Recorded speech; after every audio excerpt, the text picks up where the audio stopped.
আমার ছবি দেখে তারপরে অনেকে মনে করে আমি মেয়েরাই তো এই কাজ করে। তো আমাদের বাংলাদেশে আসলে এটার চাহিদা দিন দিন বাড়তেছে। যারা নতুন প্রজন্ম আছে আমি বলবো তাদেরকে এই কাজগুলো ভালো মতন শিখার জন্য, শিখলে ভালো কিছু করতে পারবে। যে কোনো সবজি হোক না, আমি ওইটার উপরে আমার প্রতিভা আমি এটা দেখাইতে পারবো। আমি আসলে এটা পেশা হিসাবে বলতে আমার এটা শখ থেকে করা। আমি গভর্নমেন্ট সার্ভিস হোল্ডার, তো আমি চাকরির পাশাপাশি দেখা যায় যে এটা করে আমার অনেক ভালো একটা ইনকাম হচ্ছে।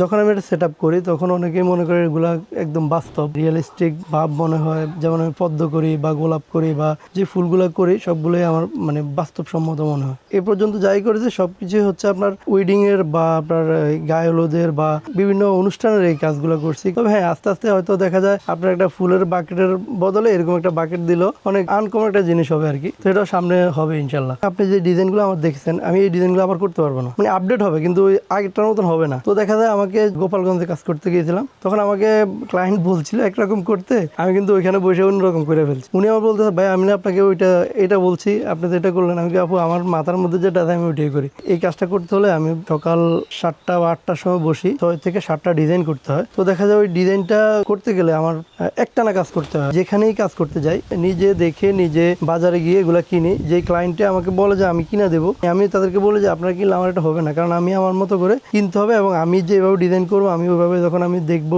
সবজিটা দেখবো, যেমন লাউ দেখবো, কুমড়া দেখবো বা গাজর দেখবো, আমি দেখলে বুঝতে পারবো এটা দিয়ে আমি কি ডিজাইন করতে পারবো। তখন আমি ওইভাবে আমারটা আমি কিনি। অনেক সময় তো সবজিওয়ালারা বলে ভাই এগুলো কেন কিনেন বা কি জন্য কিনেন। পরে যখন তাদেরকে আমার মোবাইল থেকে ডিজাইন বাইর করে দেখায় যে এটা কি দেখো, এটা চিনো কিনা, পরে ভাই বলে যে এটা কি আমি এটা কুমড়া, তোদের কাছ থেকে কুমড়া কিনে নেই, এটা ওই কুমড়া আর কি। আমার যখন পেজের মধ্যে আমার ভিডিওগুলো দেখে মনে করেন আমি একজন মেয়েরা শুধুই কাজ করে, তখন অনেক হাসি পায়। আমার এখানে কিছু টুলস আছে বা নাইফ আছে যেগুলো আমার সরাসরি চায়না থেকে ইম্পোর্ট করে আনা। আলহামদুলিল্লাহ আমি নিজেও ব্যবহার করে, আমি বাংলাদেশের অনেক শেপ আছে বা যারা কার্ভিং করে তাদেরকে আমি এটা প্রোভাইড করে থাকি। বাইরে থেকে অনেক অর্ডার আসে। আমি আসলে চাকরি করার কারণে আমার আসলে বাইরে যাওয়া হয় না, যার কারণে দেখা যায় আমার টাইমিং যদি না মিলে আমি অর্ডার ক্যান্সেল করে দিই। বাংলাদেশের মধ্যে যদি এই ধরনের কোনো ইনস্টিটিউট হইতো যে চাহিদা সম্পূর্ণ একটা কাজ, আপনি বিদেশে যখন যারা শেপ আছে তারা বুঝে এটার কতটা চাহিদা, নতুন প্রজন্ম যারা আছে তারা কিন্তু পেশাটা নিয়ে তারা বাইরে যেতে পারে, তাহলে তারা ভালো কিছু করতে পারে, কারণ এটা চাহিদা বাইরে অনেক বেশি। আমাকে দুবাই থেকে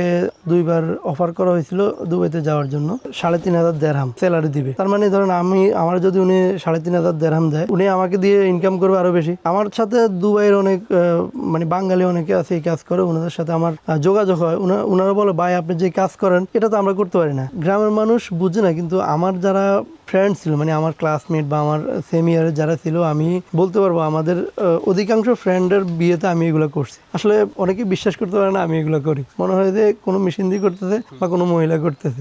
এক সময় কি হয়েছে, কারণ আমাদের গ্রামের হলুদের অনুষ্ঠানগুলোতে কি চাচি মা বা যারা আছে, হ্যাঁ খালা বা ফুফু, এরা কি করতো ওই যে ফের মধ্যে আপনার এই টুথপিক দিয়ে করতো, আঙ্গুর করতো, করে নিত, এরকম ভাবে করতো। কিন্তু এগুলা যখন হয়েছে, এগুলো এখন মানুষ দেখলেই মনে করে এগুলো কি দিয়ে বানায়। পরে যখন ধারে আসে দেখে হাতে ধরে, তাইলে মনে করে যে ফ্রুটস বা ভেজিটেবল দিয়ে করা।